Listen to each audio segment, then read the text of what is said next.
Hello বন্ধুরা, আপনারা সবাই কেমন আছেন? আশা করছি সবাই ভালো আছেন। স্বপন টেমপ্লেট জোনের পক্ষ থেকে সকলকে স্বাগতম। আজ আমাদের আলোচনার বিষয় টেবিল। আমরা অনেকেই টেবিল ব্যবহার করি, কিন্তু টেবিলে কাজ করতে গেলে প্রতিনিয়তই কিছু না কিছু সমস্যার সম্মুখীন হচ্ছি। সিরিয়াল নাম্বার দেওয়া, হেডার যে রোটা ইউজ করলাম, আমার হেডিং রোটাকে আমি চাচ্ছি প্রতিটা পেজে প্রথমে রাখতে, কিন্তু সেটা আমরা অনেকেই বারবার কপি পেস্ট করে রাখি। কিন্তু সেটি খুব সুন্দরভাবে আমরা চাইলে প্রথম যে হেডিং যেটা ইউজ করেছি প্রতিটা পেজের প্রথমে আমরা নিয়ে আসতে পারি। সেক্ষেত্রে কোনো ধরনের কপির প্রয়োজন হবে না। তারপরে আমরা চাচ্ছি কয়েকটা সেলকে মার্জ করে নিজের মতো টেক্সট অ্যারেঞ্জমেন্ট করতে চাচ্ছি। তারপরে লেখাকে টেক্সট ডিরেকশনের মাধ্যমে উপরে নিচে যে কোনো দিকে রাখতে চাইলে রাখা যাবে। তো আমরা মাইক্রোসফট ওয়ার্ড স্ক্রিনে যাই। প্রথমে মনে করি আমি একটি প্রজেক্ট তৈরি করব। সেক্ষেত্রে প্রথমে টাইপ করলাম project activities, project name social forestry. আমি চাচ্ছি 4 কলামের একটি টেবিল নিয়ে আসব। সেক্ষেত্রে ইনসার্ট টেবিল, 4 কলাম চুজ করলাম।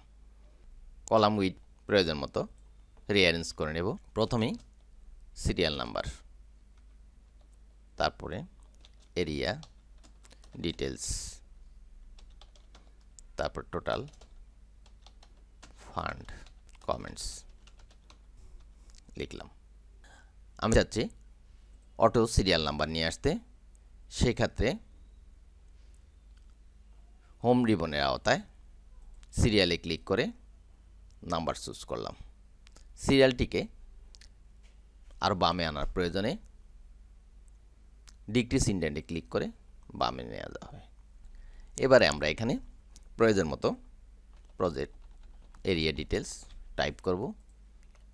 ফান্ডটাকে আমি সেন্টারে রাখতে চাচ্ছি। সেক্ষেত্রে অ্যালাইনে গিয়ে সেন্টার চুজ করলাম। কমেন্টস প্রয়োজন মতো টাইপ করা যাবে। ট্যাব কি প্রেস করার সাথে সাথে অটোমেটিক সিরিয়াল 2 চলে আসলো। এখানেও প্রয়োজন মতো টাইপ করলাম, ফান্ড টাইপ করলাম, প্রয়োজন মতো কমেন্টস টাইপ করলাম। এভাবে ট্যাব কি প্রেস করে আমরা পর্যায়ক্রমিকভাবে অনেকগুলো রো তৈরি করলাম। আমি মনে করি আমার রোগুলো সিরিয়াল 100 নাম্বার পর্যন্ত গেল। এখন আমি চাচ্ছি আমার হেডিং যে রো আছে বড় করে নিলাম। রো এর বাম পাশে ক্লিক করে রোটি সিলেক্ট করলাম, বোল্ড করলাম এবং রো এর লেখাগুলোকে আমি চাচ্ছি সেন্টারে শো করাবো। সেক্ষেত্রে ট্যাবে ক্লিক করে সেন্টার অ্যালাইন চুজ করলাম। লেখাগুলো সেন্টারে চলে গেল। এই অবস্থায় আমি চাচ্ছি প্রতিটি পেজের প্রথমে যেন আমার হেডিং রোটা শো করে। সেক্ষেত্রে আমরা হেডিং রোটি সিলেক্ট করলাম। লেআউট ট্যাবে থাকা অবস্থায় রিপিট হেডার রোজে ক্লিক করলাম। এবার আমরা দেখতে পাচ্ছি প্রতিটি পেজের হেডিংয়ে হেডার রোটি শো করছে।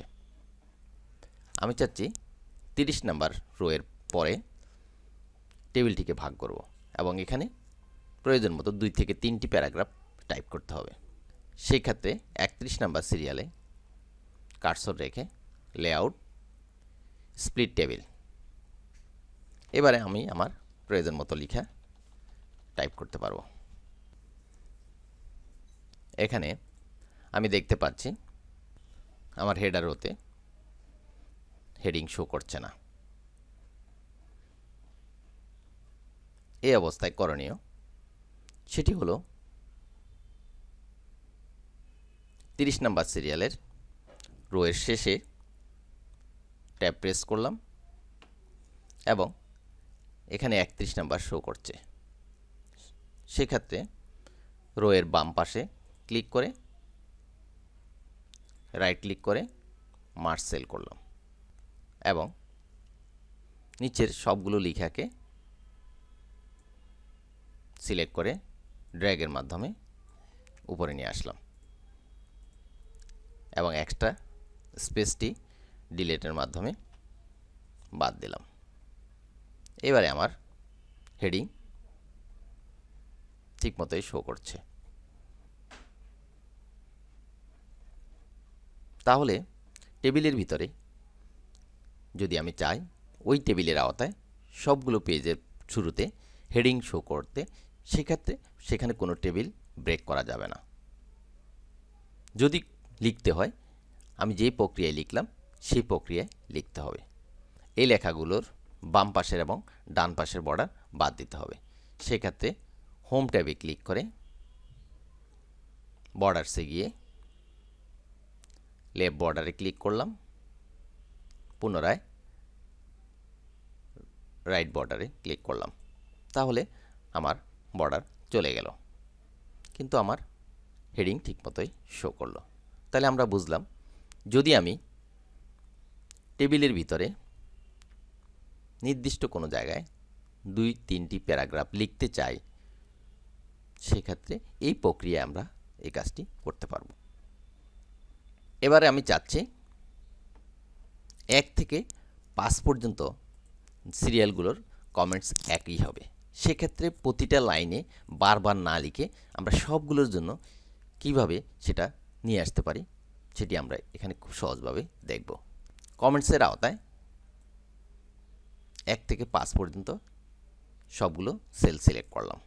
মাউসের রাইট বাটন ক্লিক করে মার্জ সেল ক্লিক করলাম, অথবা লেআউট ট্যাবে ক্লিক করে মার্জ সেলে ক্লিক করলাম। সবগুলো সেল চলে গেল, কিন্তু আমার লেখাটি সর্ব উপরে অবস্থান করছে। আমি চাচ্ছি লেখাটি মাঝামাঝি অবস্থান করবে। সেক্ষেত্রে লেআউট ট্যাবে থাকা অবস্থায় অ্যালাইন সেন্টারে ক্লিক, আমার লেখাটি সেন্টারে অবস্থান করছে।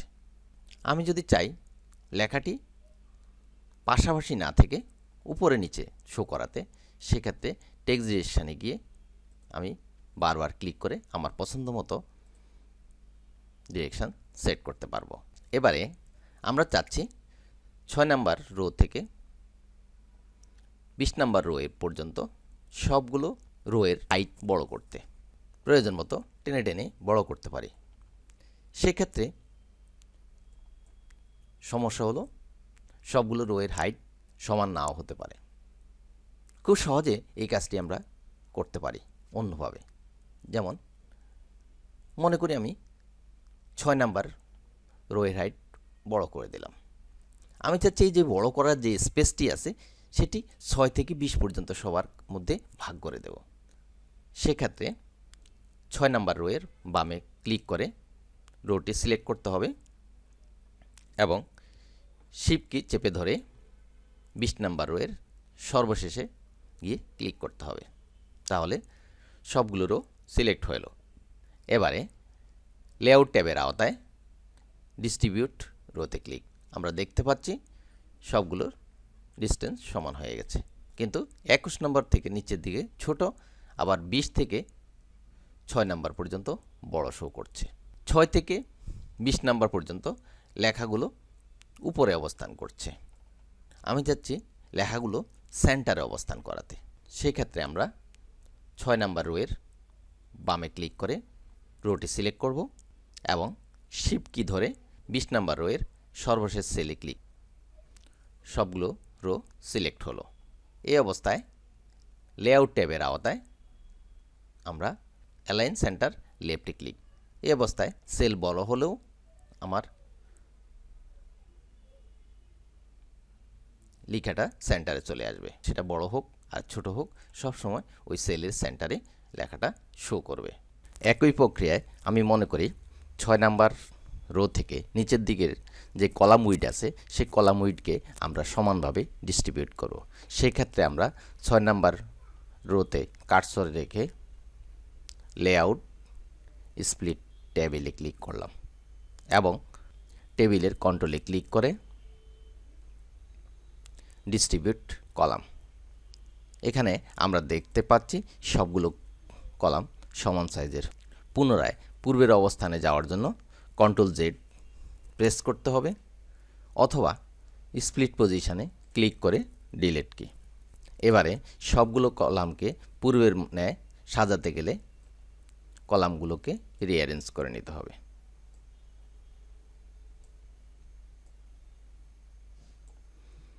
প্রতি পেজের কলামগুলো সমানভাবে রিঅ্যারেঞ্জ হয়ে গেল। এখন আমরা দেখব বিশেষ প্রয়োজনে আপনি যদি মনে করেন মধ্যবর্তী কোনো অবস্থানে নতুন করে রোয়ের সিরিয়াল নাম্বার শুরু করতে, সেক্ষেত্রে মনে করি আমি 6 নাম্বার থেকে নতুন করে সিরিয়াল শুরু করতে চাচ্ছি। সেক্ষেত্রে 6 এর উপর মাউসের রাইট ক্লিক করলাম এবং রিস্টার্ট 1। আমরা দেখতে পাচ্ছি এখানে 1 থেকে নতুন করে আবার সিরিয়াল শুরু হলো। তো আমরা আজকে টেবিলের আওতায় কয়েকটা জিনিস দেখলাম। সেটি হলো সিরিয়াল নাম্বার অ্যাডজাস্ট করা, হেডার রো সেট করা, অনেকগুলো সেল মার্জ করা, সেলের অ্যালাইন সেট করা, লেখাকে উপরে বা নিচে বা উপরে টেক্সট ডিরেকশন সেট করা এবং ডিস্ট্রিবিউট করা। আশা করি আপনারা বুঝতে পেরেছেন। ভিডিওটি কেমন লাগলো কমেন্টসের মাধ্যমে জানাবেন। ভিডিওটি ভালো লাগলে পরিচিতদের মাঝে শেয়ার করবেন, লাইক করবেন, কমেন্টস করবেন এবং সাবস্ক্রাইব করে চ্যানেলটির সাথেই থাকবেন।